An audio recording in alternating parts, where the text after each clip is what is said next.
What is up, Brad fans? How you doing? How you living? We're going to start off the show with two quotes. The first, "He who fights with monsters might take care lest he thereby become a monster.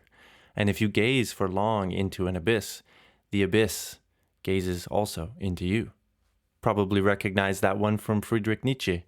And here's one from a source you probably weren't expecting to hear on this show. "Put your sword back into its place, for all who take the sword will perish by the sword." A quote from none other than Jesus. And I know what you're thinking. That's 2 episodes in a row with some historic quotes. Like, who is this highfalutin, hoity-toity fancy boy with all the philosophy and Bible quotes?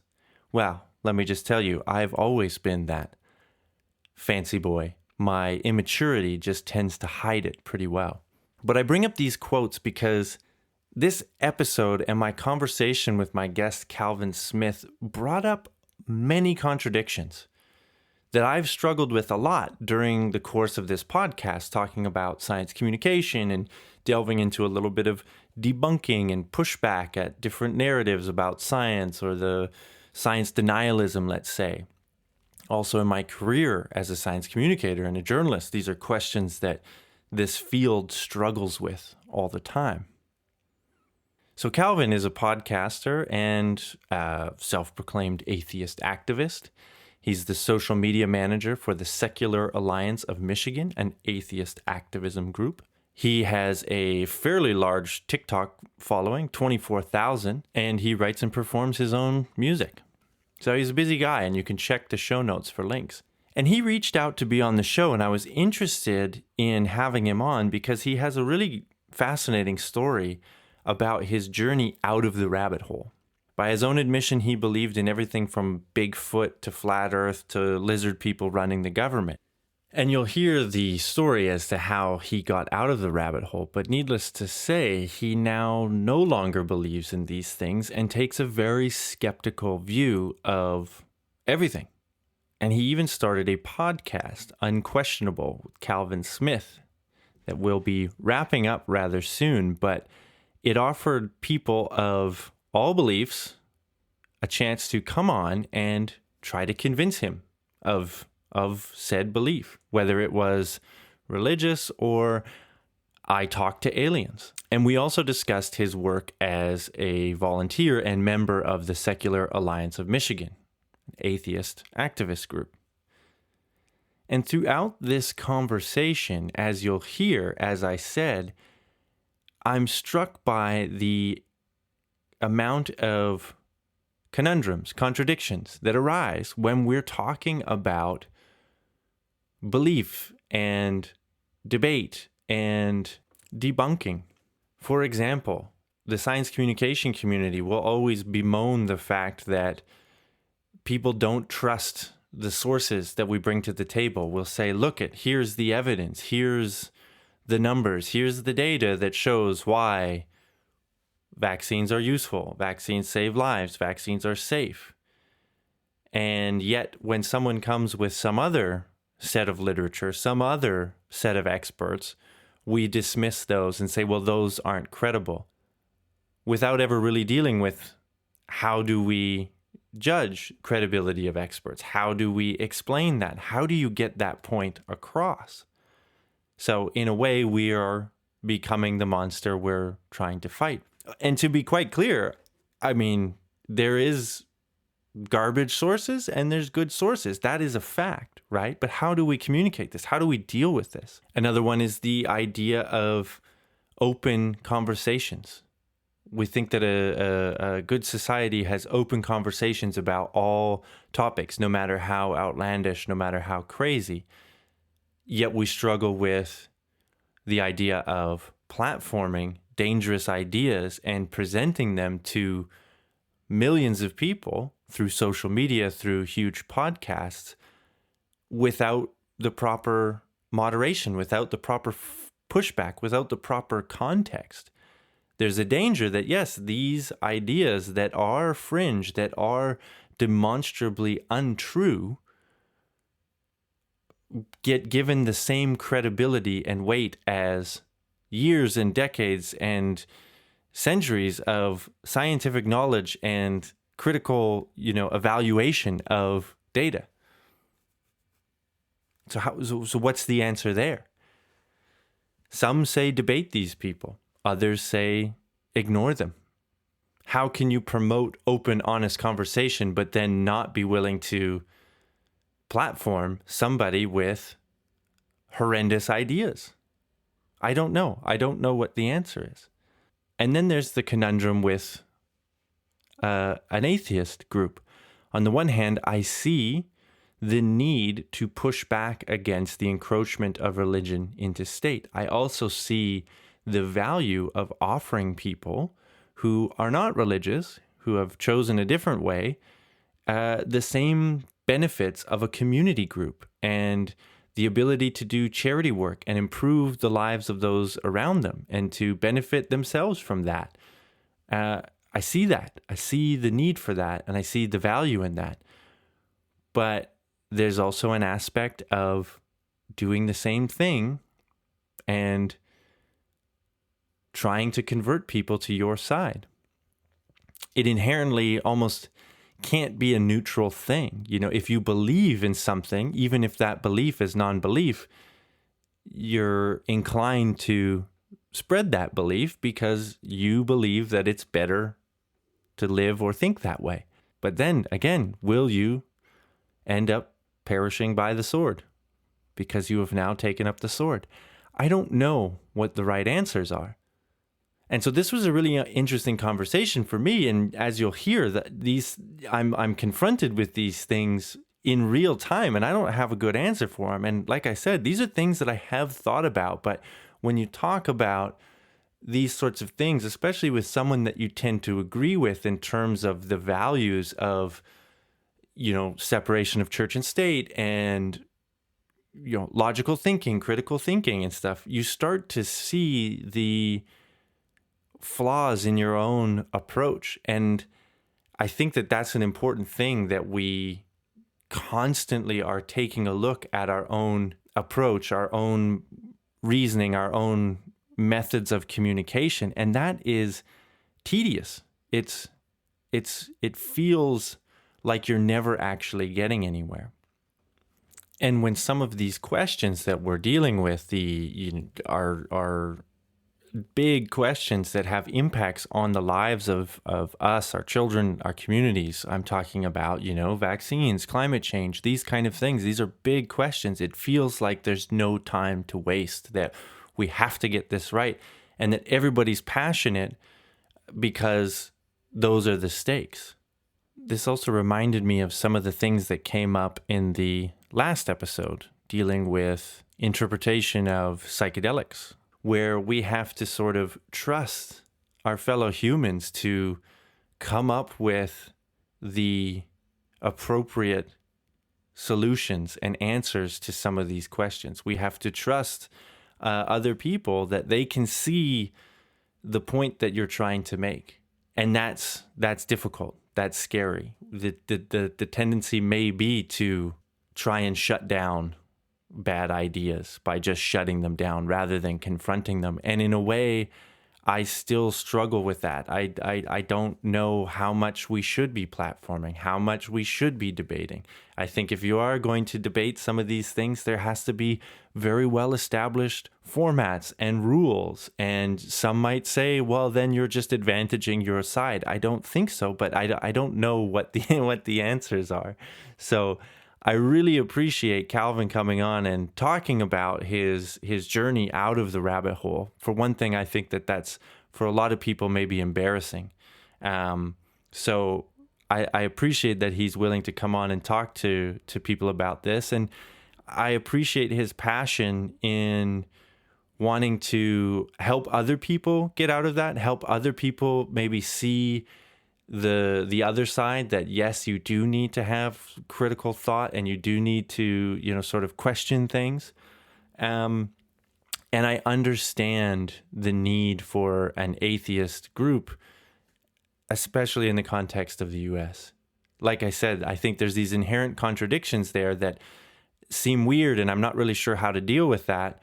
But when you see some of the rhetoric and steps being taken in the US where there is a gradual breaking down of that church and state. I don't think that that is a healthy thing for a democracy, and I appreciate what his group is trying to do in terms of just defending that barrier. So, as always, please rate, review, subscribe to the podcast. That really helps us out. That helps out the visibility. Share this with your friends. You can follow us on any platform where you get podcasts. You can visit our website, twobradforyou.wordpress.com, and there's links to follow on all the big players, all the big podcast players. You can follow us on Twitter and Instagram at twobradforyou. Again, share us, follow, comment, like, all of that stuff increases our visibility. Send us an email at twobradforyou@gmail.com. Music for the show, as always, is by Freak Motif, and here we are, my conversation with unquestionable Calvin Smith.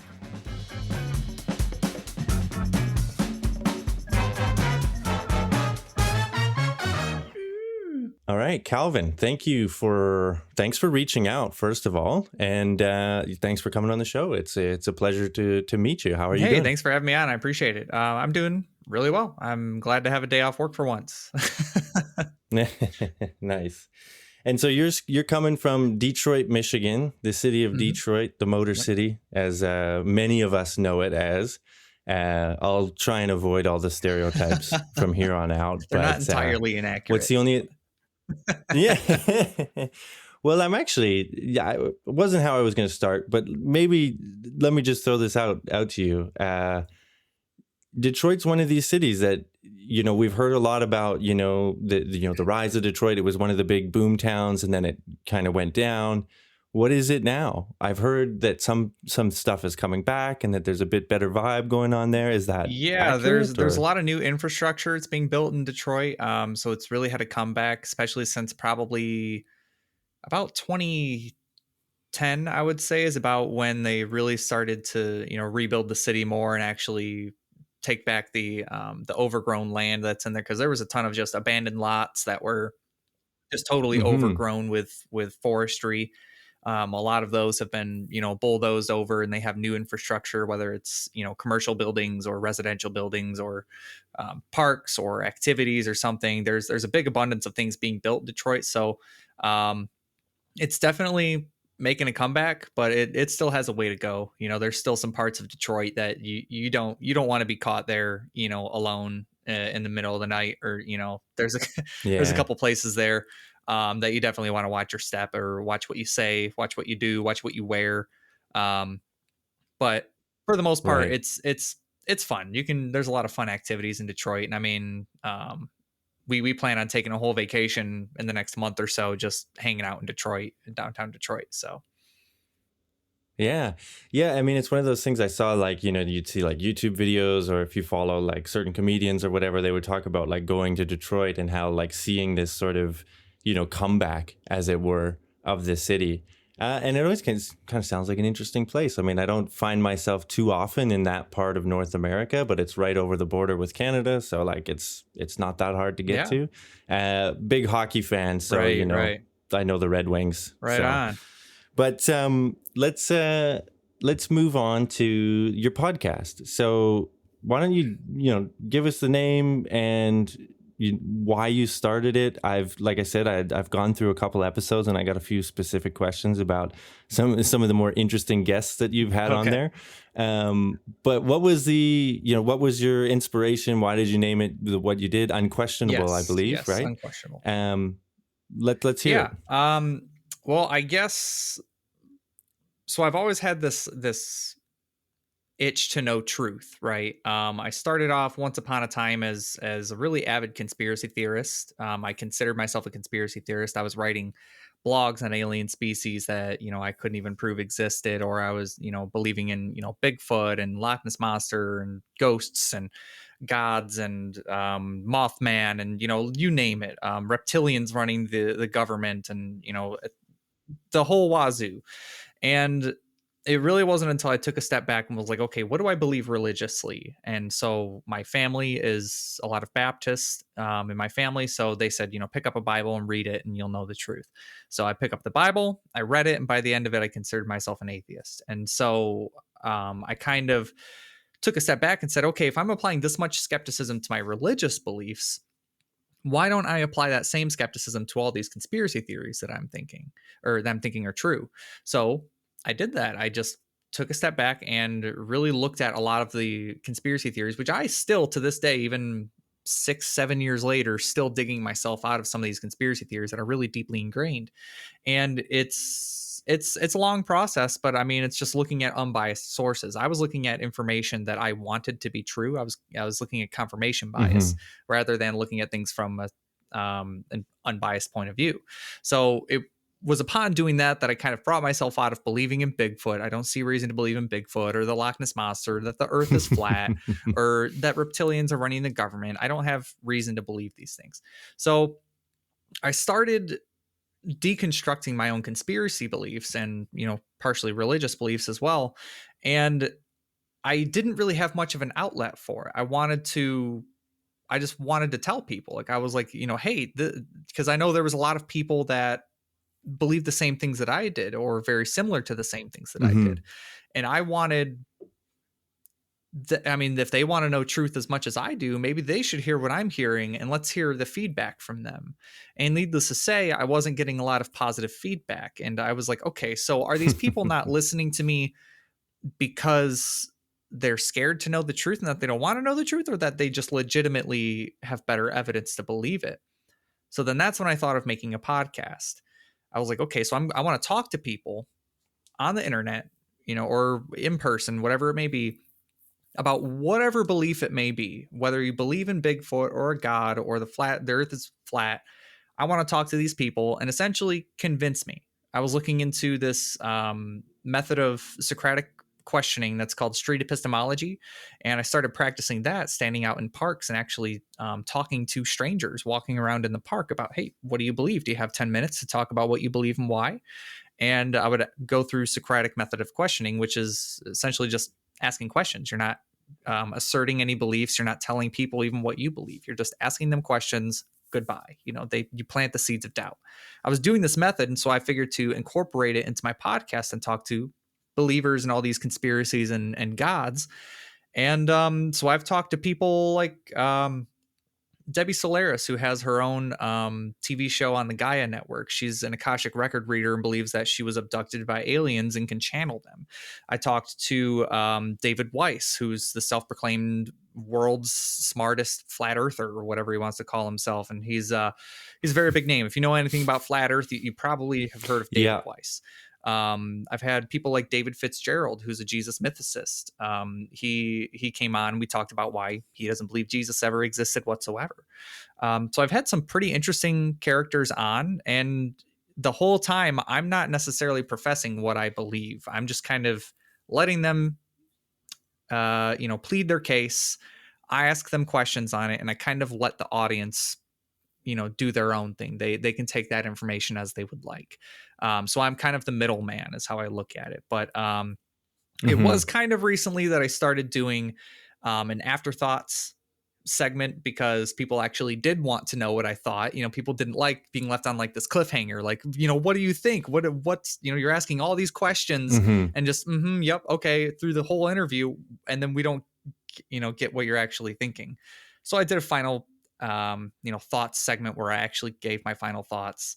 And so I started doing that recently. And it wasn't until probably about 2 weeks ago, maybe 3 weeks ago, that I actually announced that my podcast is going to be ending. I'm actually going to be ending my podcast and starting I'm going to start trying to do my own like independent thing. So instead of being, my podcast and I'm the entity of the podcast, I am the overall entity. So I'm kind of in the middle of converting all of my podcast stuff into Unquestionable Calvin Smith. So it's a long process, but yeah, that's essentially why I wanted to do my podcast, is because I want to know the truth. And if you claim that the earth is flat and you claim to have evidence of it, I want to see it. And that's pretty much it. So, and I would think that, I feel the same way in terms of, the importance of truth. That's something that, I have a science background. Was my training. I was always interested in biology. So when it came to like, post-secondary university, it was like, well, obviously I'm going to study biology. Right. So I definitely have that bent of truth, wanting to find truth. What was it for you that why was truth so compelling, and why do you think you went to conspiracy at first? Was it just sort of that's what you bumped into first, rather than say maybe a science textbook or something like that? But did you see what I'm So asking? more so for me, it was the fear of the unknown. I didn't want to say that I don't know. I didn't want to just say that, I don't have the answers or that nobody has the answers. So I wanted an answer to everything. So like Like a comfort. right, whether, just the comfort of knowledge. So essentially you could almost say I was putting myself on this pedestal that I know more than even the bigwigs at NASA. I know we never went to the moon, Right. because blah blah, Steven Spielberg filmed it and blah blah blah, and all this crazy stuff. And I'm fine just not knowing those types of things. It's being comfortable saying that I just don't know if I don't have enough evidence to warrant believing it. And that was the difference, is that I didn't have enough evidence to believe it, but I wanted A to be true.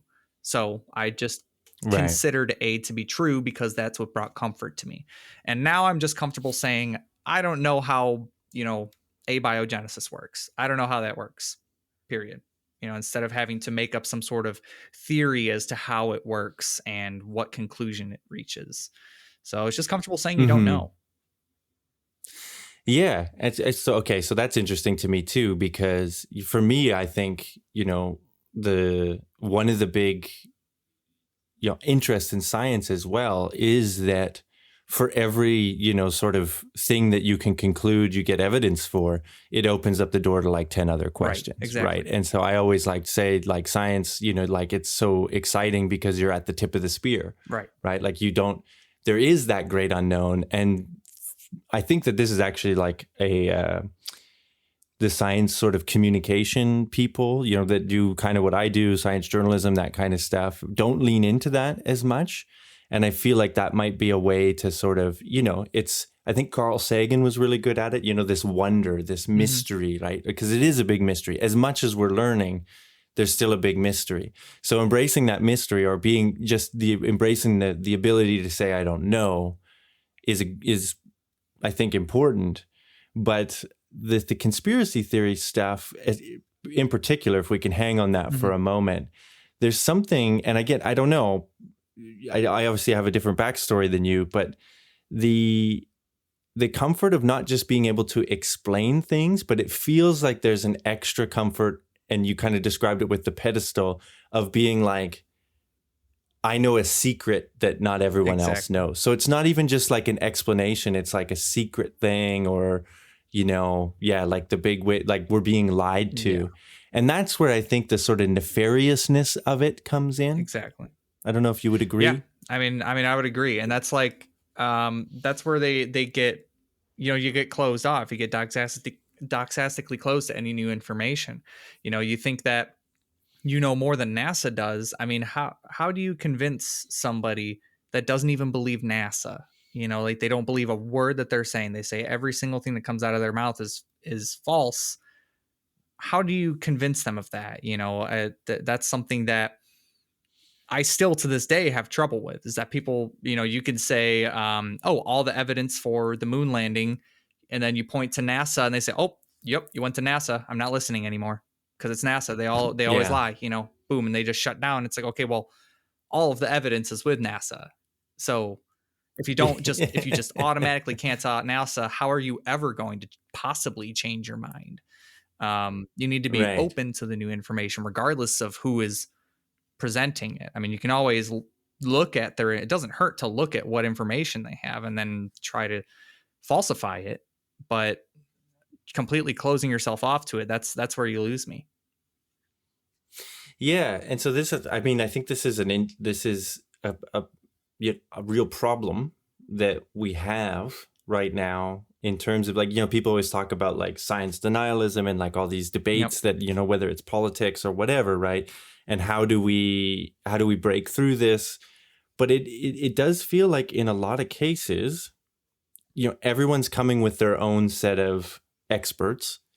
We'll put air quotes around some of this, right?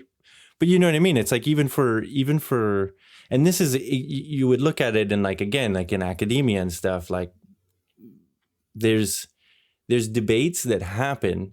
It's usually about the minutia, right? Like most people, like you get to a point where you have to agree on certain basic principles, right? Otherwise, nothing can be true. You can't critique anything, and then you can't make any progress, right? So this is why I think facts matter, and like you get into some like postmodern stuff where it's like, well, truth is just subjective and it can mean anything to anyone, and it's all, and that drives me nuts because it's like, well, then we have no concrete way to actually build things, whether it's arguments or bridges or rocket ships or whatever, right? Like, so we need that, but when we're, well, my expert said this, and then, well, yeah, but we have all this expertise over here that says this. So then it becomes a character thing, right? So this is like an interesting, like, I don't know where we're at with this. And it, you've talked to all these different people on your podcast, and I like the approach that you take where you're not necessarily trying to convince them. You're just sort of like letting them lay it out, and then the audience kind of gets to decide. But I don't know. I kind of struggle with it as a science communication person as to like, well, how do we, like you said, if we're not open to considering the other side, then, like just because of the source, then that, we're never going to get anywhere. But then my reflex sometimes with some sources is like, yeah, but that's clearly not a good, that's bullshit. Yeah. So I fall into that trap as well, coming from the other side, so I really don't know. Yeah, no, for sure. And I mean, I mean, I have to say there is a little amount of guilt with giving these people that, literally believe, in conspiracy theories, quite like they are conspiracy theories. They are not true. And giving these people a platform, it's there's a little bit of dread behind it, but at the same time, I feel like those conversations need to be documented and had, because you're not going to know unless you actually have the conversation. And by you having the conversation, that the person listening doesn't have to have that conversation. They can just listen to the argument, see their point of view. And I have to say, out of all of the people that I've had on my show, I don't think any of them that have made any significant like supernatural claims, I don't think any of them have convinced me of any of them. As far as I can think, I don't think any of them have said anything convincing to where I'm like, yep, I'm a flat earther, or yep, aliens built the pyramids, or something like that. Like nobody has convinced me in that aspect or been able to. Would be a pretty high pushback bar. A little bit that I give with a handful of guests. It really depends on the vibe of the show. If they're being a little combative, I'll throw a little sucker punch or whatever in there. Or I did a straight up, you could consider it a debate with a pastor that was on my show. It's The God Conversation is the name of the episode, and he was very devout, but after our conversation, he has completely vanished from the internet since our conversation. He's completely deleted everything regarding him. So I don't know. I guess our conversation struck some sort of chord because he's missing. Oh, wow.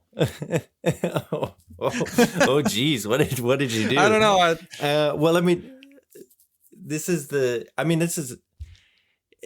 yeah. It's a fine line, right? Because I think that there's two things here, and maybe we can unpack them sequentially, or we'll throw it all in together. I'll throw them both out there. But the guilt of giving the platform, I think that's something that I definitely wanted to ask you about, because it's something that's been a hot topic recently, in the last month with the whole, I'm sure you probably saw the Robert Kennedy Jr., and the whole Joe Rogan thing. And then the conversation of like, well, do you debate someone like that? Does a respected vaccine scientist go on and debate an anti-vaxxer on a admittedly massive platform, right? And there's people like Michael Shermer from Skeptic Magazine who's like, yes, absolutely, that is what you do. This is what we do as public intellectuals. And then I can also see the other side of people being like, well, no, like unless the format is correct, because a debate, let's be honest, the debate on the Joe Rogan podcast is not going to be a well-moderated, coherent debate, right? Like it's you're walking into a situation that there's little control. You're not going to get a fair moderation, all of these kind of things, right? So yes, debate, but then let's talk about the parameters of it. What makes a better, format, let's say. So there's that. But then there's also the other thing of just like, because I know people that are, religious, and in my youth, I was more combative towards religion, like I really, rejected the upbringing of, my Christian upbringing. And, again, still, I'm not a religious person. But it's like, I was really aggressive about it, and I was also a teenager. So, it's part of that. But it's like, now I'd be like, well, what purpose did that serve? Being an asshole about it. And like, so that's the thing, that doesn't really help. That's why I'm not, whenever people ask me like, hey, why don't you do debates? Like, why don't, why haven't you gone on Modern Day Debate, which is a big, debate podcast that's out there right now? Why haven't you, applied to go on there and debate somebody? Or why haven't you had actual formal debates on your podcast? Or why don't you do them in person? Because I don't think debates are helpful, because you come in ready to defend your position. You are ready to not listen to a word that person says and just be ready to throw back what, they're dishing out. As opposed to if you just have a conversation, just take turns talking. Nobody is raising voices or trying to pull gotchas, just asking questions with thought experiments and critical thinking. Let's talk about it. Then I think that is more beneficial than an actual debate. And I've actually seen that with my own eyes. I've practiced street epistemology in person and on, online. And you can see it in people's faces when you ask the right question. You can see the light bulb go off above their head. That's what I want right there. It's just that light bulb to go off, and you can see it in their face. And that's all you need, is you just need to plant those seeds of doubt, those seeds of skepticism, just to get them thinking, get their gears turning a little bit. You don't need to convince them right then and there, or embarrass them, or, call them out on something or pull a gotcha. You just need to talk to them and let them know, this is my position. This is why I don't believe you. Why do you believe that? How are you able to convince me of that right now? And just go at it cordially. That's the whole purpose of my podcast, and why I've only done one debate on there, because I wanted to defeat the stigma of having these conversations and getting worked up and heated about it. I wanted to have cordial conversations about it. And that's the whole point of street epistemology. So that's why I wanted to incorporate it into my show. So I think it's better to have more calm conversations than to actually debate about things. Yeah. I see that. I see that. And again, just to then, sort of play the other side, though, that it's like, then we're back to this sort of platforming thing, right? And I get that the idea is not for, not for you to maybe convince the person that you're talking to at the moment, but it's anyone that's listening will hopefully see your side of it, by listening to the conversation. And I get that. And I do think that that's really useful. And I think that you see, the popularity of podcasts like Joe Rogan.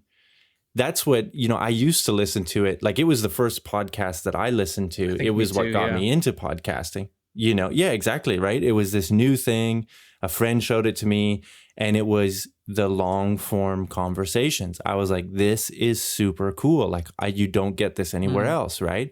Like, I would listen to talk radio and stuff, but even that was like, it was nothing like this. And then when he started to have on, like, it was fun, with the comedians and all that stuff. But then when he would get like, legit scientists on there, I was like, this is super cool. This is like, more people are going to learn about science from here than any, PBS science special or any sort of Bill Nye or whatever, But right? then Like he it's like this is has going to be it. conspiracy theorists But on that are self-proclaimed yes, scientists like Graham Hancock. yeah, And yeah, I was 100% convinced. I have all of Graham Hancock's books. Like he literally was yeah. my hero. I loved Graham Hancock. And it's because of the debate that Michael Shermer, Graham Hancock, and Randall Carlson all did. That's what changed my mind on that whole thing. Is after I listened to that interview, that So debate, then a debate was useful. I was like, I listened to Michael Shermer and I'm like, yo, Michael Shermer, like I hated Michael Shermer. I still don't really like him too much, but yeah, he had a good ass point. He had a really good point. And so I was like, you know what? I'm going to look more into this, and boom, I don't believe in Atlantis anymore. So yeah. It's so, yeah. And that was the thing too, is that like, I started to see, I guess I tuned out, and I still kind of defend. It gets harder to defend the show like Rogan, because I would always be like, you know what? It's as much as the crazy people are on there, there's still value because you're getting, you know, with every crazy, you're also getting, you know, the Brian Greens and the physicists, you know, and that kind of stuff. But what got me was it became less, he as a host became less inquisitive. And it was like you could almost predict when, well, this guest is going to get zero pushback. He's just going to lap it up, you know, and be like, oh my God, that's amazing. Oh, it's incredible. Like, and just act, you know, so he's not even feigning, like, you know, or even just being like that neutral face, right? It's like he's endorsing it tacitly by being like, oh my God, that's crazy. And it's like, it's, you know, subject matter that I'm familiar with. So I'm like, that's not true. Like, I know that's not true, or that's a misrepresentation and stuff. And that kind of got me. And that like, that curiosity, that sort of like, whoa, my mind is blown right now, was great when it was, you know, the scientists, the physicists and stuff. And then I started to be like, well, okay, like I'm kind of being judgmental because, you know, those are my experts, right? So I believe them. So I like it when somebody has their mind blown by those guys. But then when someone comes on with a contradictory point, I'm angry about it because there's no. So I always felt this conflict about it, and I kind of tried to defend it, you know, amongst, you know, conversations with friends and stuff of that especially when, you know, like. What's his face from InfoWars? Alex Jones. Yeah, Alex Jones would go on there and stuff. And it's like, yeah, it's great entertainment. Is this harmful to society, though? Like, is this, you know, and then with the anti-vaccine stuff and the whole COVID thing, you know, COVID just kind of made everybody go a little bit crazy. But I think that was a real tipping point, too. And it's just like, okay, well, at what point is this then harmful to discourse, to society? Because you have a massive platform. You have to understand. I know he was always like, that was his other scapegoat thing, was like, well, I don't really, you know, I'm just a comedian, blah, blah, blah, all that stuff. But it's like, when your platform gets that big, what responsibility do you have to put some more effort into being a bit more of a, you know, maybe sort of like what you're doing, where it's like a neutral thing, and then kind of trying to, you know, synthesize what happened at the end or whatever. I don't know. It's tough. It's tougher for me to defend. And I mean, obviously, like, I think you're free to say whatever you want, you know, as long as you're not inciting violence and all that stuff, right? Hate speech and everything, right? So he's free to do whatever he wants on his show.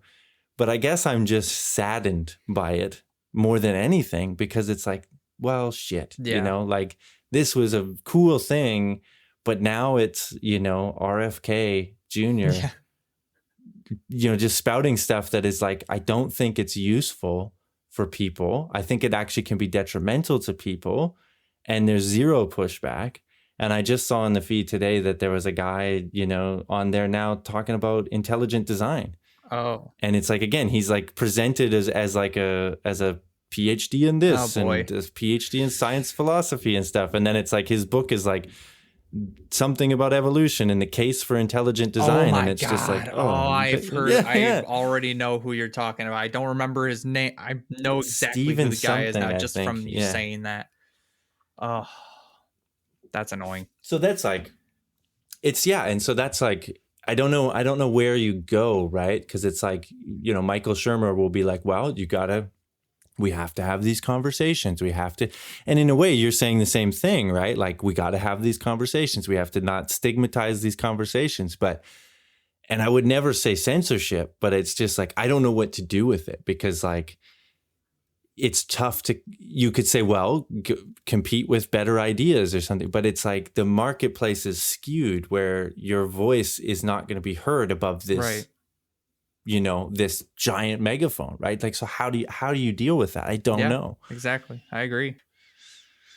I wish you had an answer. I know. I mean, honestly, that's I mean, I agree. It sucks because it's like you give these people a platform, but it's like at the same time you can be changing people's minds for the wrong reasons or for bad reasons. Because I think about that, for the couple thousand people that listen to my show, who's to say a couple people didn't listen to my show? And I mean, I can look at the polls on my shows and really know that there's people minds changing, not for the better. I have polls for like the flat earth episode, and it's like, do you believe the earth is flat? And it was like a 50-50 poll. So literally 50% of the people that listened to it said yes, and 50% said no. So yeah. But then I wondered, like, how many of the 50% like already had that idea going in, right? Like, this is the other thing. Did they right? come into it, and so this into is the conversation with an open mind, or did they come in for the hopes of a shit show? For hopes of someone getting embarrassed. Yeah, or like they were already followers of the guest that you had on, right? And then they just show up because they know that guy's going to be on your podcast, and they want to hear him, lay the hammer down or whatever it is, all this like YouTubeification of these things, like so-and-so destroys someone else. And it's just like, And I mean, this is something we haven't touched on yet as well. I mean, but there's like the social media angle of it, the algorithms that are pumping this stuff. So I don't know if there's a way, in terms of like, well, okay, so let's say the argument is, we both agree that, Joe Rogan can have his show and has every right to it and has every right to have that guest. We're both disheartened and worried by the amount of audience that he has, the size that he has, and what he's choosing to put on there. How do we begin to maybe push back against that or create something that can rival that? Well, I mean, you got to use social media. That's part of it. That's where things are happening. Yep. That's where, these conversations, so YouTube, I include YouTube in social media. Yeah. But then the type of content, we're not going out with the like destroyed so-and-so clips. We're not going out with that aggressive thing. So that's not going to get played. And then the other thing that I would bring in is, I've done a lot of reading about science communication in particular. That's my field. That's where I work in. And people are like, the sort of theory behind it, communication in general is you need to connect with people and tell a story, right? Like, storytelling is the most powerful method. So how do you, in an algorithm environment that is primed for like outrage and anger, how do you have a positive message that can break through?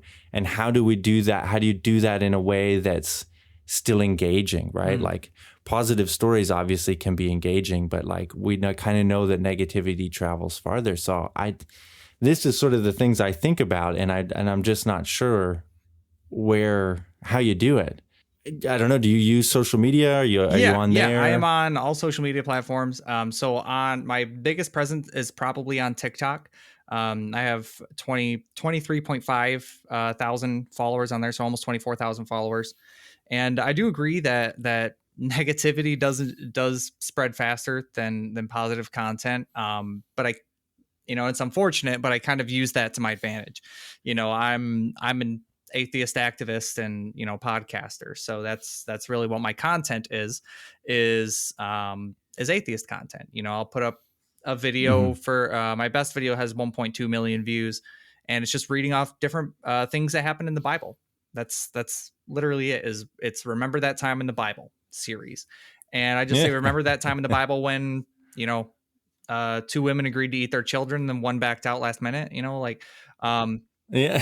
I'll say, stuff, a whole video like that, where literally that is all I'm doing is saying things that happen in the Bible or the Quran or the Bhagavad Gita, and people Yeah. just lose it. And the thing is Yeah. it's like, why are you mad at me? I'm literally just saying, like, I even quote the verses. Like, you can go read it. Like, it's in the book. Why are you mad at me? I'm just saying what's in there. Yeah. But Yeah. I'll use that as like a platform, to get the views, and then respond to people based off of whatever they say, whatever their So are you having conversations with people in the comments? Yeah. So and stuff people like in this? the comments will put, hey, I don't know, they'll say like, oh, that was the Old Testament or something. We don't talk about the Old Testament anymore. Boom, right there. Save that response and let's talk about it. I make a video about it. And, why do we have to follow the Old Testament? Matthew 5:17 says that Jesus didn't come to abolish the law, but to fulfill it. And until the law is fulfilled, it's not abolished. And the law isn't fulfilled, so you still have to follow the Old Testament. The 10 Commandments are in the Old Testament. So do you follow the 10 Commandments, or do you just, do you just follow the certain laws that you want to in the Bible, or all 613 of them? Yeah. So it's stuff like this. So I'll build responses based off of whatever like base video I'll make. And it actually creates for some pretty interesting conversations I've had with people. I've actually gotten guests from the comment sections in my my TikTok specifically, like the God conversation episode that I did with the pastor. He had a TikTok and he showed up in my comment section, commenting on every single video I had on. So I said, hey man, you follow me, I'll follow you, and we can talk in the direct messages or whatever. We can just talk this out. We were talking for a while, and I was like, look, you're pretty well spoken. Do you want to come on my show and actually talk face to face about this, and we can finish this? And he said, yeah, but I kind of want to debate you a little bit though. And I was like, you know what? Fuck it. let's do it. Why not? I was like, okay, why not? So, it was a little bit of like an informal debate that we had / conversation. Didn't get really heated at all or anything. It just was, I was definitely being more hard than I was on previous guests. And, finished up the conversation. I haven't talked to him since. So I don't know where he went, but yeah, it's sad, but the negativity helps build the message. So people will say to me, hey, why are you being so angry or whatever? People will say comments like that. But in actuality, I'm not being angry. I'm being assertive because, Christian nationalism is a thing. And it's the whole point of what I, with the Secular Alliance of Michigan, which we can get into that in a little bit. But, I work with them fighting against Christian nationalism and, fighting with naturalistic worldviews. And it's angering. It is angering when people are when people are voting for candidates based off of what they believe rather than what their policies are and what they plan to change and how they plan to make the community a better place. They just care about whether they believe in their God or not. That's the main reason why they're voting for people. And that's frustrating because I don't care if you're Democrat, Republican, whatever you want to be. I care about well-being. So if you're a Republican, but you're going to do what's best for my community, I'm going to vote for you. If you're a Democrat and you're going to do what's best for my community, I'm going to vote for you. I don't care what color you are. So, it's people ask me why I'm so upset about it. It's because I have a right to be upset about it. Atheists are the minority here. We're a rising minority, but we still are the minority as far as religious, non-religious belief goes. So I think I have the right to be angry. We've sat back for long enough. And, you guys, frankly, the Christians kind of messed up the place, US, let's be honest. And, so, I'll just say it. I don't care. And yeah. So, people ask me why I'm so angry, and I'll say, well, instead of focusing on how I'm saying it, listen to what I'm saying. Did you listen to what I'm saying? Take away the tone of voice that I have. And did you hear what I said? And, that's basically how I'm trying to combat it, is by getting people's attention, using the negativity. And then once I've got their attention, then we can have the conversation. It's just a matter of getting their attention. And it's sad that it's the angry portion that does that, because I tried street epistemology stuff like for early TikTok, and it wasn't reaching. There was no reach for it. And then I put out the Remember That Time in the Bible series, and boom, 1.2 million views in 24 hours. So I was like, okay, I guess this is the type of content I need to do if I want to do anything with this. And yeah, that's just how social media works, Interesting. unfortunately. Yeah, interesting. Wow, I dabble in the social media, but like I haven't found anything that hits, and I also like I don't really enjoy doing it personally. Yeah. So I just don't, I don't go into it that much. But I think that it's I respect it's like play the game, right? Like this is the game, so let me play the game and try and have a positive Mhm. outcome from it. So I get that, and maybe that's it. That question that I had about like, well, how do you break through the current environment and get different ideas out there, or change people's mind, I guess would be the. Although I'm always kind of hesitant on that too, like the idea of like I'm just out there to try and change people's mind. Like I don't view my job, science journalism kind of thing, in that way. Science communications, like I don't really want to like, not really out to like change your mind. It's like I think this stuff is Mhm. cool, and so I want to tell you about it. And I also think, but I do end up like running into so much stuff where it's like, well, now I feel like I feel obliged to like debunk this or debunk that or whatever. Right. But I am curious about the Secular Alliance of Michigan, and I think that this is something that you kind of, I saw a little bit of emotion come up in your face on this when you were talking there about, well, I think I should be, fired up about this. And one of the questions that I had in my mind before the show, when I was just thinking about what we were going to talk about, was this idea of, I think a secular alliance, like a sort of like we like I think of a joke like like where it's like a bunch of protesters with like blank signs or signs that like we don't believe in anything and that needs to be Right. respected, and that just kind of seems silly, Mhm. right? And I think a lot of people don't realize, especially people outside of the US, don't really realize why you would Mhm. need a sort of atheist organizer. It's like if you don't believe in anything, what are you organizing Yeah. around and why? I think I understand where you're coming from, but maybe Yeah. you could explain it. So, especially here in America, Christianity is the number one religion. Like bottom line, here we have a little spot in Southeast Michigan. It's Dearborn, Michigan, and it has the highest concentration of Muslims in the country. That's where. So you go to Dearborn, and you'll see a lot of Islam everywhere, but everywhere else is Hmm. Christianity. And the whole thing is Christians, they have churches, right? They have church communities, they have potlucks together, they have charities, they have family get-togethers, they have everything from baptisms to communions and all these different community outreach programs. But non-believers don't have that. They just don't have that. And I actually was falling into that hole of not having anybody. I was an atheist in Southeast Michigan, and I didn't have any friends that believed in the same things or didn't believe in the same things as I did. So Hmm.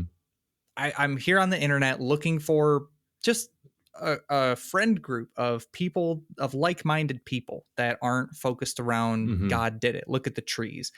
Jesus is your Lord and Savior. You go on any highway out here and you'll see 1834 truth.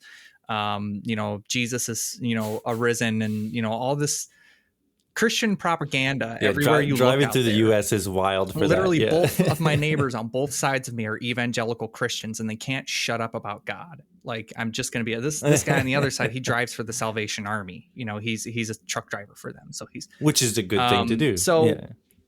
it's everywhere. It is rampant, and it's really hard to get out of it. And the further you go south, I'm pretty north, so once you go south, it just gets heavier. If I Hmm. was doing this activism here in Texas, I probably would be dead by now.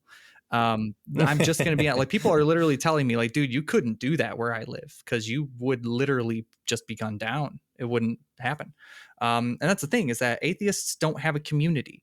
So the president of SAM, the Secular Alliance of Michigan, his name is Chris McLaughlin, and he actually has done activism most of his life, and he essentially saw this need for a atheist community. Now, there was the Michigan Atheists Organization, which is a 501c3 organization, and they're actually the oldest secular nonprofit organization in the entire country is the Michigan Atheists.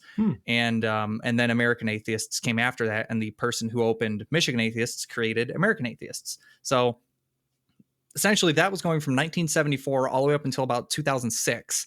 And then the owner of Michigan Atheists was actually murdered by Christians, funny enough. Wow. Her and her child were both murdered and dumped in the Detroit River.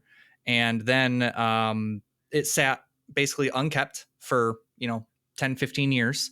And so Michigan Atheists kind of fell off the map. And here I come at this point, 2020-ish, and I don't have a community. I don't have any friends that are atheists or open atheists or out atheists that just want to hang out and not even necessarily talk about not God, just hang out and just know that I'm with someone that has similar beliefs. And someone that's not going to try and convert you or preach to you or whatever. Exactly. Yeah. Okay. And so Chris McLaughlin, at that point, he started creating the Secular Alliance of Michigan. And earlier this year, in January of 2023, he actually opened SAM. And then just this last month, we gained ownership of Michigan Atheists. So now I'm technically the social media manager for Michigan Atheists as well. We're one entity. And we're just trying to build up that community so that people have outreach programs. So, for example, we're passing a bill for right now, the courts, let's say you get pulled over for a DUI or something, and you go to court and you have court ordered AA meetings that you need to go to. AA in America is a Christian organization. Bottom line, quite right. literally, you can't quote unquote graduate until you profess Jesus Christ as your Lord and Savior. Period. Right. Submit to a higher power. Exactly. And all that stuff. And there's God language all over their books. And we are passing a bill that is actually passing by the end of this month that will now require anyone who gets a DUI and is in front of the judge and the judge orders, court ordered AA meetings.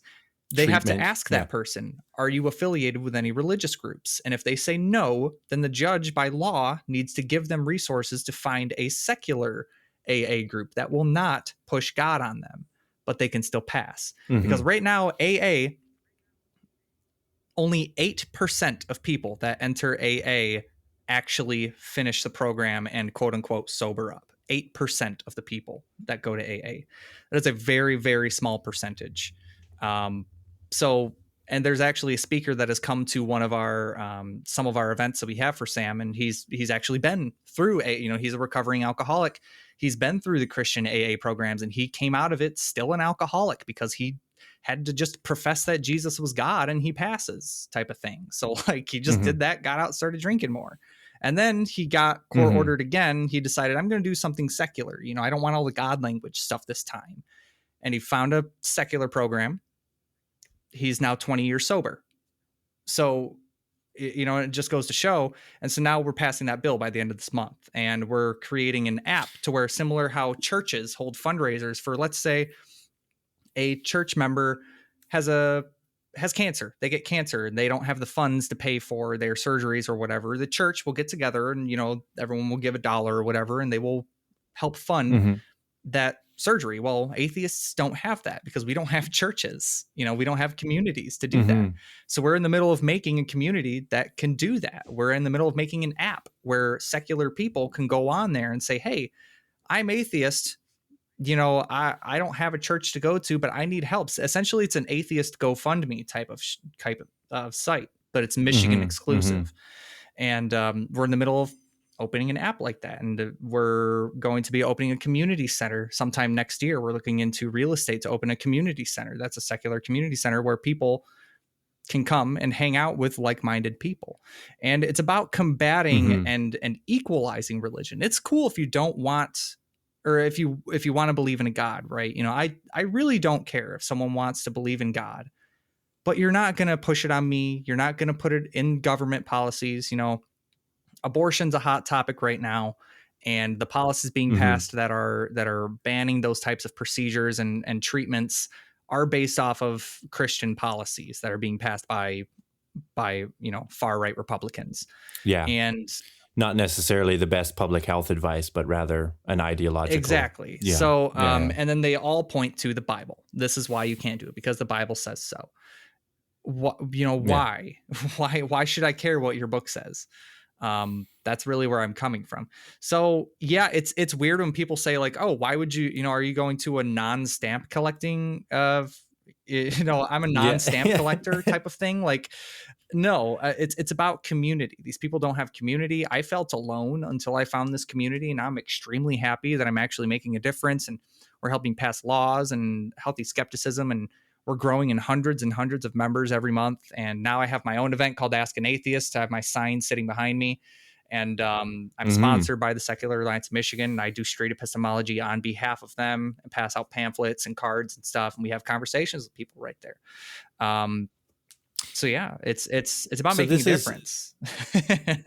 Yeah. So it's interesting. And again, I'll play with the sort of double-edgedness of it, because I see this is one thing that I've softened on, that I was, when I was sort of saying like, I don't believe, and why, this doesn't make sense, so many contradictions, I was all that stuff, right?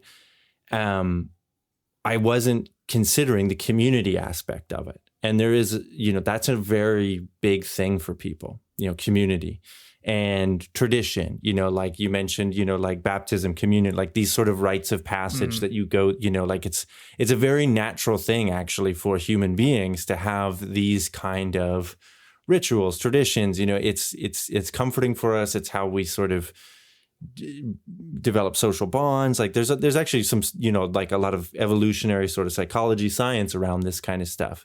So yeah, but it's all tied to this religion thing. So if you don't have that, then where do you get that? So I completely understand that aspect of it.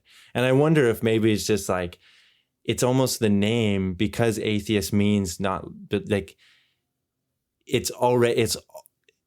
the name just puts it in conflict almost with that other thing, right? Like you're defining yourself by a non-belief in something. Whereas like, I don't know, maybe just changing the name to like, the Michigan Community Associate, something like this. But then that doesn't probably do it justice at this moment, because you are also, on the other hand, trying to push back against this thing. So it's not just community is a big part of it. I see that. But there is a little bit of pushing against something else, fighting for some kind of space. And when it comes to, politics and, public health policy and stuff, I absolutely see that. But when you're doing it's almost in a way like evangelicals trying to convert people. No, in a way, you're 100% right? Like, so correct. We actually joke about it at our meetings, and we say, you ready to go out and evangelize today? It's like we joke about it, because essentially it's atheist evangelism. We're for example. But what's the point of that, would you say? Is that just because because then you're kind of making a judgment that your belief of non-belief or whatever that structure is better for people? Yeah. Or is it more just like, let me put this out there and then you can come to it if you want, but if I don't put it out there, you won't know that you have that option. We kind of put it as, you probably would be better off just not believing in a God. Let's be honest. That's exactly what our pamphlets explain, is what is atheism? What is the misconceptions of atheism? What is theism? Why are we the Secular Alliance of Michigan? What is our mission? And what we do with these signs here is, when we go out and do street epistemology with them, is it's pretty common with the street preachers on their soapboxes with the megaphones and the big, huge sign that says, repent or burn, kill the homosexuals, whatever it may be. And I'm not even exaggerating. These people's signs are gigantic, and they will stand right on every street corner and scream at you and Bible thump you. And we stand right next to them with this sign. And we're standing there with pamphlets silently. We literally don't move. We just stand there. This guy is right next to us, is screaming, repent or burn, you're sinful and, disgusting people. We're just asking, hey, here's a pamphlet. Do you want to have a conversation? Do you? Okay, fine. Okay, bye. You don't have to have a conversation with us. We're not screaming at you. We're trying to set an example that we're Hmm. not this guy. You know, people are the whole atheist label has a really bad connotations behind it. People hear atheist and they think we're out here eating babies and worshiping Satan. But I don't believe in Hmm. Satan either. That's Yeah. that's part of your fairy tale. That's kind of the point. Yeah. And babies don't even taste that good. And so we try to set an example, you know, that we're not these not every atheist out there is a firebrand, you know, embarrass you using, you know, bad Bible verses type of atheist. We're not out here all doing that. We're just letting everyone know, hey, we're here. We're the Secular Alliance of Michigan. We're actually gonna be a 501c3 by the end of this month. We're working on getting our certification now, so we're gonna be a 501c3 and tax exempt by the end of this month. And like, hey, you know, churches are tax exempt. We're tax exempt. You know, if churches can do it, we can do it too. It's more so like you could almost consider it trolling in an aspect, you know, if churches want to claim that, you know, their book is the truth and that they have, you know, 501c3 access because of it. Okay, well, I have, you know, this biology book, and this is the reason why we can have 501c3. You know, it's no different to me. It's so for me, it's really about the community. It's about spreading healthy skepticism, and it's just letting people know that we're there, you know, because people didn't know that this is a thing. You know, I go out and stand with these street epistemology signs. People approach me and they say, "Can I get a card?" I had no idea that this was a thing. You know, like, I am so happy that you guys are here. Like, I thought that you were one of those guys over there pointing at the street preacher. Like, I thought you were one of those guys. Can I get a card? I've actually had more atheists approach me at these meetups than I've had Christians. I mean, Christians are, you know, it's a big sign. People, it's arguably pretty intimidating to see a big sign, big yellow sign that says "Ask an Atheist." You know, it's kind of scary to see that sign if you're a Christian or something like that. But atheists see that sign and they can see a beacon. You know, they see a beacon of hope. Like, oh my God, I'm not alone out here. Because especially where I am out in Southeast Michigan, it is there's a lot of very heavy evangelical community out here, and everyone has their own special deconstruction story.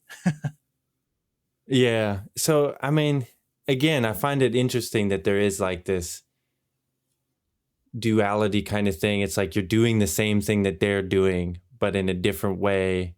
And in you know, someone could make the argument, well, you're just, you know, it's just the same thing. Just take away the God, but it's the same thing. Honestly, it kind of is. Yeah. And that's just interesting to me. I'm not making a judgment on that either way, but I think that that's just, it's fascinating. But I think that like the community thing is so important. And I think that that is, you know, a lot of people lack that. And I give credit to churches for providing that for people. I just wish that it wasn't tied to this whole, like, believe this thing or otherwise you're going to burn in hell.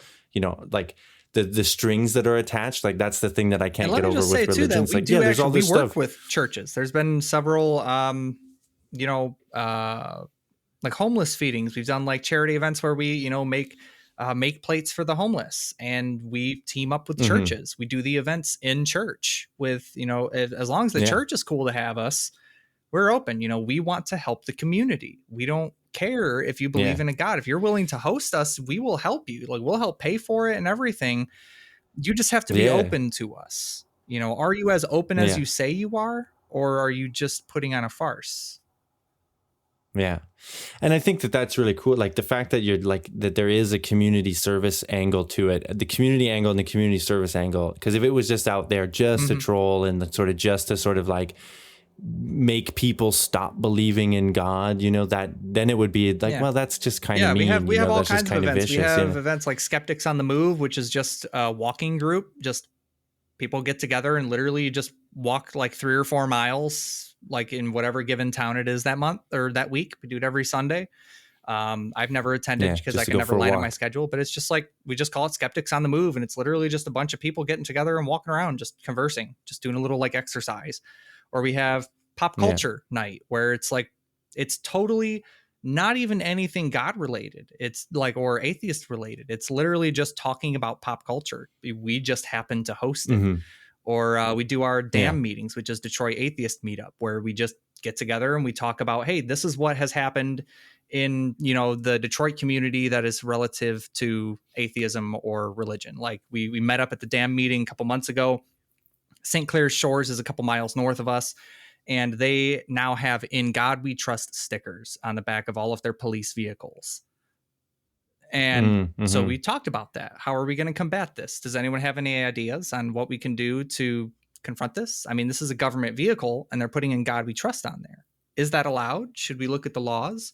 Do we have a lawyer here that can explain this to us? So it's like, it's an informative meeting, but I mean, altogether, we just get together at a steakhouse, eat some food, and converse about whatever we want. You know, it's not even exclusively like all of our events are just like about deconversion or secularism or atheism or anything like that. It is legitimate, just like getting together and hanging out with like-minded people is a lot of our events.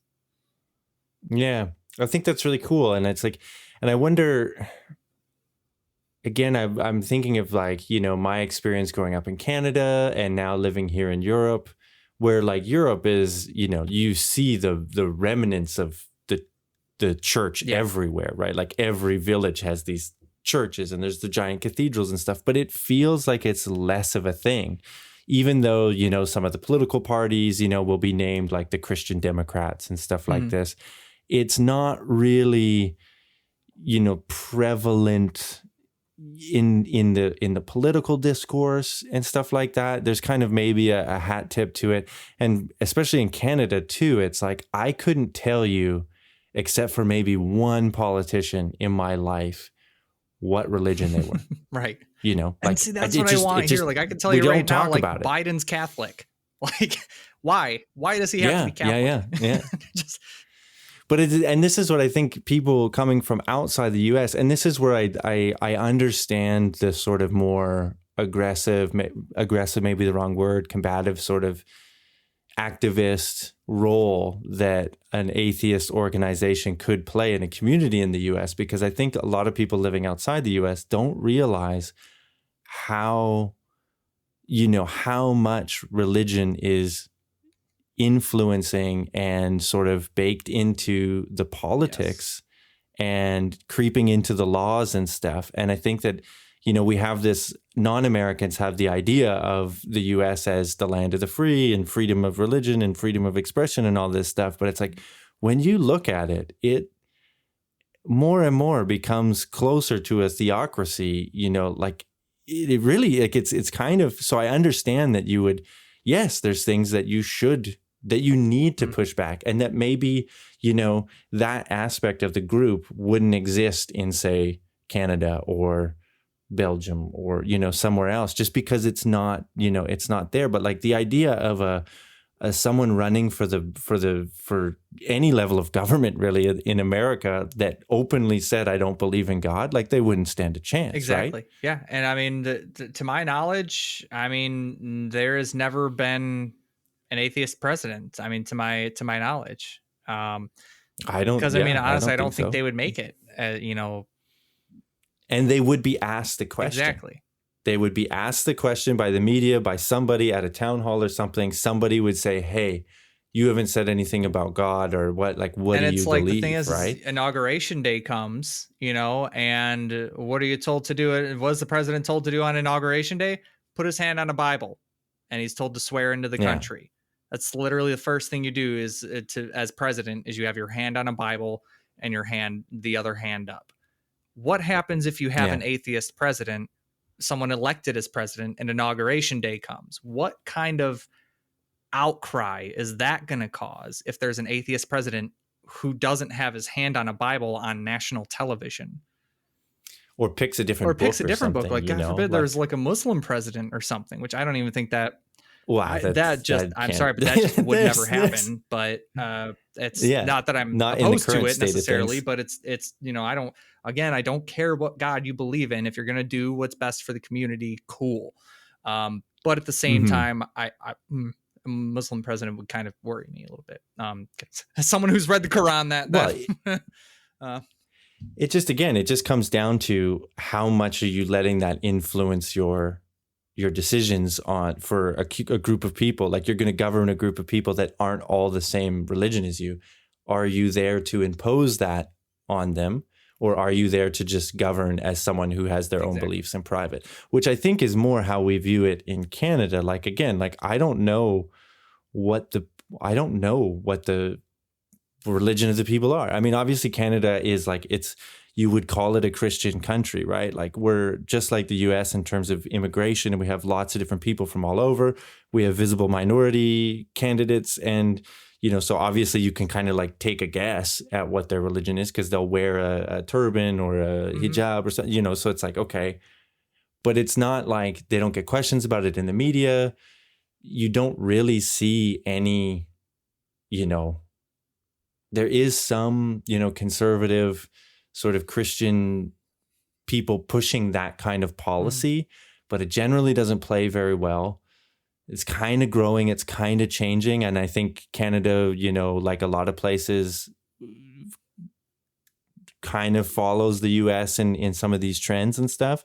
But yeah, it's just, that's the interesting thing to me, that I think I don't think a lot of people outside the US don't really realize how much, and too, like Michigan too, like you wouldn't, even someone who I feel pretty well versed in politics and world politics and the US and stuff, I'm saying these things about, religion that you're kind of agreeing with, but it's like Michigan doesn't pop up on my radar as like an overly religious place. I mean, honestly, I always think of it as one of the sort of, compared to like the other states I've been to, Michigan is pretty chill. I mean, you get toned down. Yeah. Like southern Michigan, right on the border of like Ohio and Michigan, there's cornfields and Jesus signs. That is literally the border of Ohio and Michigan, is cornfields and Jesus signs. And then once you get into Ohio a little bit, it starts to get a little bit better. And then you hit southern Ohio and it gets really religious. And then you're in like Tennessee, Kentucky, stuff like that. And then it's just straight up Jesus or die. Like, so, yeah. And it's really, really interesting. The God language is literally everywhere. You really can't get out of it. So some of my employers, there was very limited things I could say, with some of my previous employers about, how I used to work for the University of Michigan, and I had to be very careful about my online presence and what I was saying because, U of M was always watching me. So, well, and that's, again, one of these things that you would think that like a university should be not ideological. Like it shouldn't be religious. I mean, obviously there's religious schools, like Notre Dame, and, they have that here in Europe. You have like Catholic universities and stuff like that. So gradually the church doesn't have as much influence on it anymore. But in the US, it almost feels kind of weird too, because it's not even like Catholicism isn't the big one, which is where there is like a top-down hierarchy, right? Like the Pope says this, and then everyone has to, like, that's the way it goes across the whole world. Like you have like, when you get into like the Protestant side of it, and then like Lutherans and evangelicals, and it's like, anybody can make a church and become a pastor, and just like, there's no, and everybody, the whole point of Lutheranism and like Protestantism was like the Bible matters, not what the Pope says. And I mean, so then anybody can just take the Bible and say whatever they want. Exactly. So you get like all of this. So it's not even like a real, obviously now they've coalesced into like political action groups and stuff like this. And these big, powerful organizations that can lobby and, provide money to candidates and stuff to push this. But it's like, it's weird. It's almost like a self-policing thing when you're talking about like your employer, like it's not like your employer is going to like the priest is going to hear about it and then he's going to tell you. It's like, no, they just don't want you to do that because they believe exactly. Yeah. Like, it's just weird. Like, that's a really weird thing. And that's true. And I mean, luckily I have a more open employer now that, they're religious. They consider their business a religious business. Even though I work in the pet industry. I don't understand how religion, but I don't see it anywhere. They claim to be, but they're not. I mean, they know what I do and they don't care, as long as I'm not, doing it on behalf of them or whatever. Bringing it to work or whatever. And I'll say, at least our secular group isn't coming up on people's porches and like knocking on your doors asking you if you want to talk about atheism. That's the Yeah, that's the yeah, yeah. Christians that do that. That will literally walk up to my door and ask if I want Yeah. to talk about Jesus. And I'm like, do you know who I am? Do you want to come in? Yeah. Like, yeah, I'll set up the camera and the microphone now. And they're like, never mind. Yeah. It's like, I got my Bible ready. Like, you ready? I don't have my Bible on hand, but I'm like, you ready, man? Like, we can have a Yeah. conversation. I got one here. I don't know. Yeah. Yeah. Like, let's go. Yeah. Yeah, it's a different environment, and so that's like I said, like I visited the States a lot. I love the U.S. I think it's a really fascinating place, but it's just, and this, I wonder how much of this is bubbled up in recent years. Like it feels like the religion thing is getting stronger, but I don't know. Maybe Honestly, that's I just think it's the again like social uptick media and all in this stuff. access to information. Really, I mean, because I didn't really think about it as much until, funny enough, I started working with the University of Michigan, having a desk job, and sitting in front of a computer screen for 8 to 10 hours a day. I would do my work, and then on my breaks, I would use computer and research stuff that I was looking at, and it was much more easily accessible because I didn't have that much. Like, I had internet capabilities before that, but not to the extent that I had at the University of Michigan and through the University of Michigan. Using their resources to help research those things. And then I eventually got all my own equipment to actually do it from home.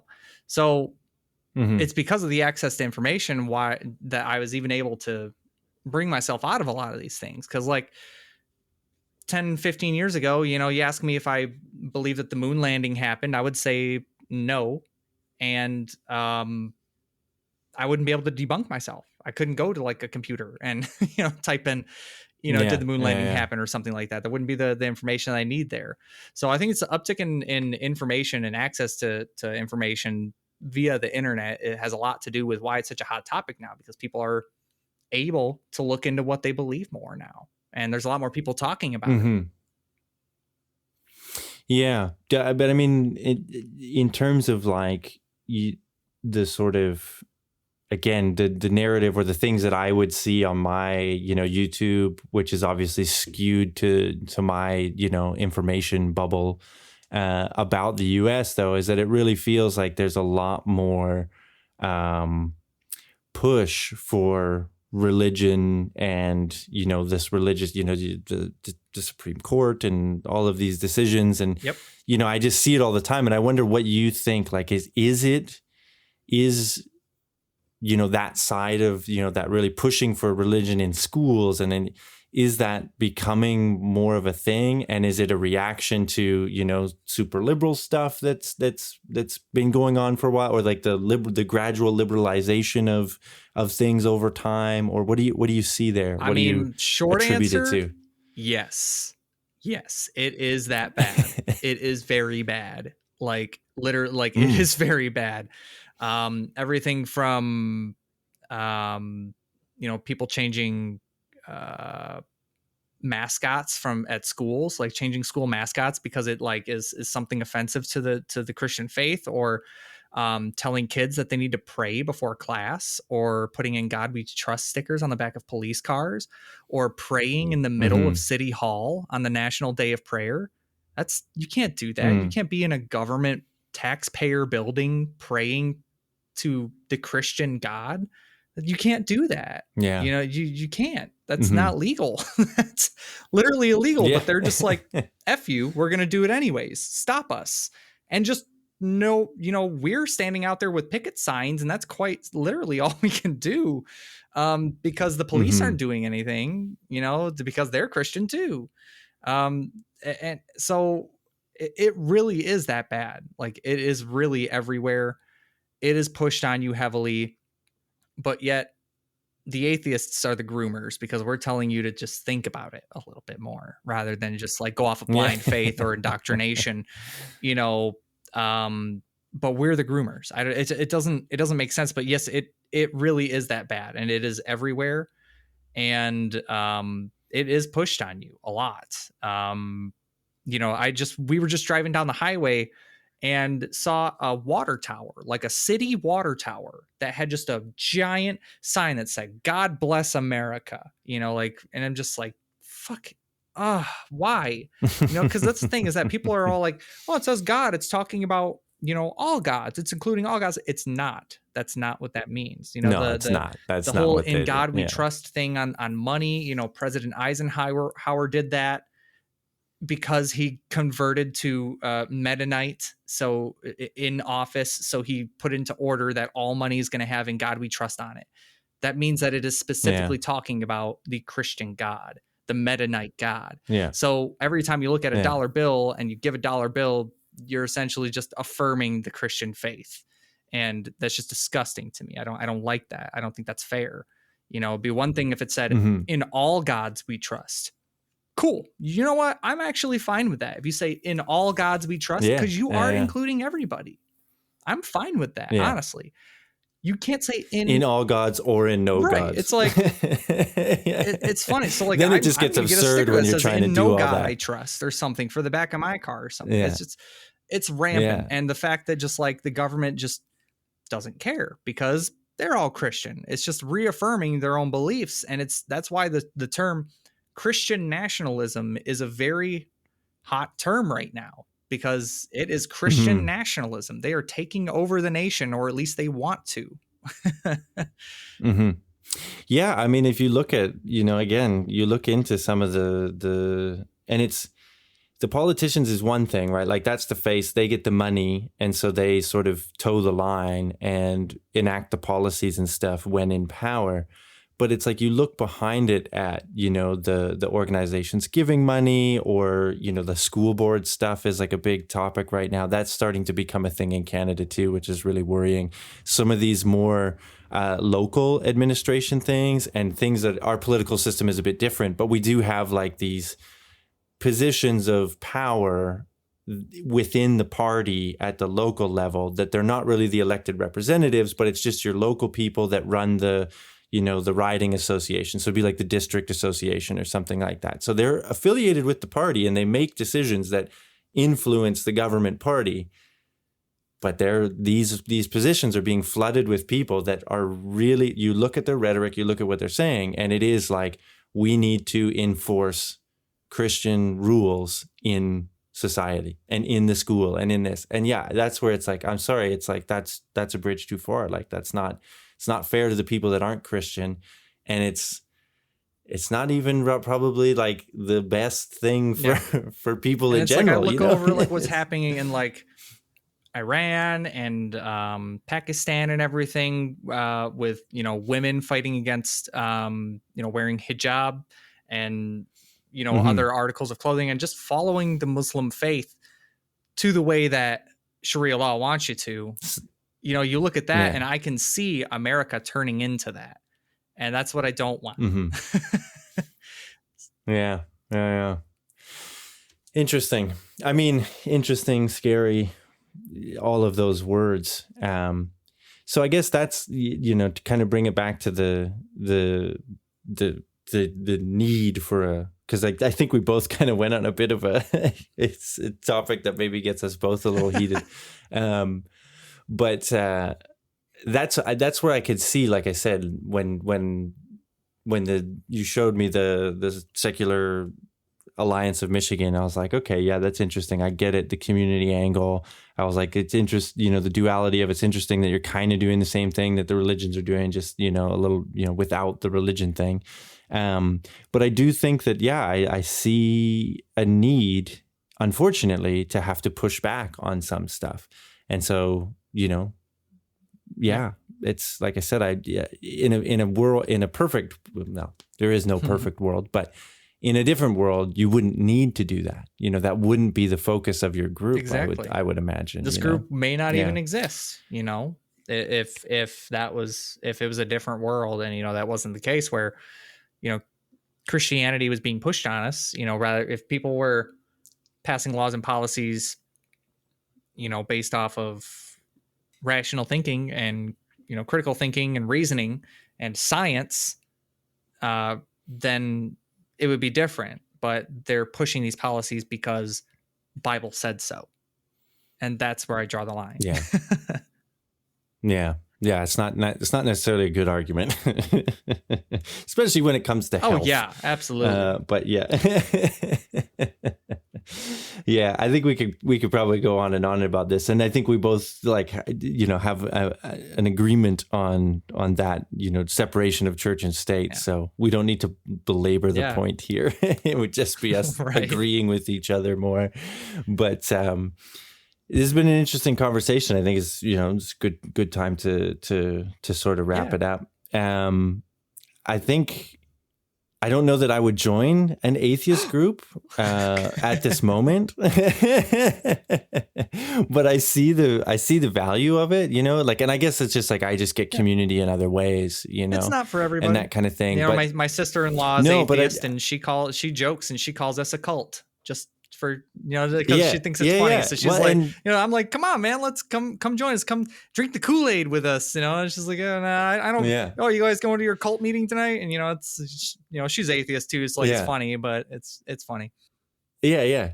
But the one thing that I would say is like I think it's the one thing that I don't have in my life that I think I should do is the volunteer stuff, right? Like giving back to the community. And if you're just getting one more person who maybe they're not volunteering because they were kind of turned off by the religion thing, or, they had a bad experience with that or whatever, you're giving someone an opportunity to lend a helping hand to the community through a way that they feel comfortable with. I think that's really great. Yeah. And I do think it's cool wanting to have the conversations and put those out there. Again, I'm not completely sold on like what's the best way to sort of combat misinformation and debunking and all this stuff. But hey, you got a big Twitter or TikTok following, and and to be fair, I do other things on my TikTok too. I do like I'm really big on pet nutrition. Like I said, I work in the pet industry, so I talk about animals, and I got into playing Yu-Gi-Oh, the trading card game. So I've been talking about Yu-Gi-Oh, and I have some fun on there. It's not complete, and I'm a musician too. I write and sing and play my own music and stuff. So there's a multitude of things. It's primarily atheist content, but I mean, if someone were to follow me, someone listening were to follow me, I have plenty of other content that isn't atheist content. So something for everyone to enjoy. Cool.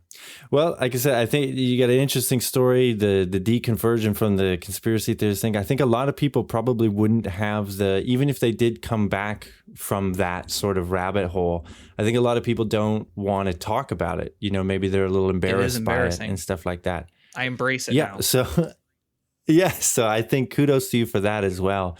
Maybe just like showing people out there that, you can change your mind, and you can, find a different way, and sort of, you don't have to be embarrassed about that.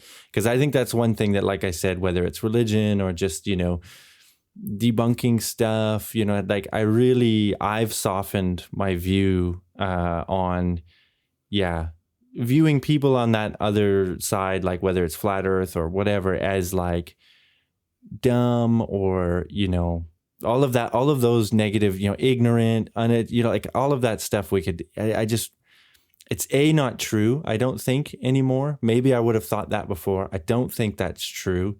And I don't think it's helpful. Mm-hmm. So I like that you're kind of representing that as well. I would say like flat earthers, if anything, like people like that, I wouldn't say that they're dumb or stupid or, anything like that. I would just say they're simply misinformed. That's all. Is that they're misinformed. They were caught listening to the wrong information, or being convinced. They're mistrustful. I guess they have a trust issue as well with a certain source or a certain institute, like something that they view as mistrustful, and then that poisons the well, right? So whether it's government or whatever it is, but. Yeah. Interesting. So why don't you give us where can everyone find you? Where can they find the show? I know you said you're in the middle of a rebrand, but where can the TikTok address, all of that for stuff? Sure. Again, my podcast is Unquestionable with Calvin Smith. I just put out my final interview for the show, where I interviewed a Sikh that is located in the UK, Manpreet Singh. And I just interviewed him, talked about everything that's Sikhism and a little bit of Hinduism in there. And that's my final interview that I'm going to be doing on there. And then my next episode that comes out in about a week or two, probably about end of July, it'll be my final like kind of goodbye episode. Not to say I won't start up like some sort of podcast or something in the near future. Just this chapter of my content creating is over. It's just opening a new chapter. So, I mean, you can follow me pretty much everywhere at Unquestionable Calvin. If you go on TikTok, that's my handle on TikTok, Unquestionable Calvin. Instagram, Unquestionable Calvin, or you can go to Unquestionable Podcast on TikTok or Instagram. Unfortunately, I won't be using that Instagram. So, I mean, you can go follow it anyways. I'm on Twitter at UWCS Podcast. Where else? Facebook. You can find me on Facebook, Unquestionable Podcast, or if you can find the Secular Alliance of Michigan on Facebook as well, and you can join our group and you can talk to me where I'm the admin. And go to secularalliance.org to find out everything about Sam and what we do. MichiganAtheists.org is also a great website to learn more. And you type in Unquestionable with Calvin Smith, Unquestionable Podcast, or Unquestionable Calvin pretty much anywhere, and you'll see my beautiful bald head. So all right, well, thanks so much. Thanks again for reaching out. I enjoyed the thank chat. you. I appreciate you for having me on. Once again, many thanks to Calvin Smith. You just heard there all the places that you can find his work, find his stuff. That will also all be linked in the show notes. Thank you so much for listening. We really appreciate it. Please, please, please give us a rate, review, subscribe, wherever you get your podcasts. Follow us on Twitter and Instagram at 2brad4u and interact with us there. It also boosts our profile there, which we would really appreciate. Send us an email at 2brad4u@gmail.com or visit the website 2brad4u.wordpress.com to get all of the links, all of the information about how to get in touch and how to follow the show. Thank you to the Freak Motif for the music, and until next time, my friends, stay safe. Talk to you later. Bye for now.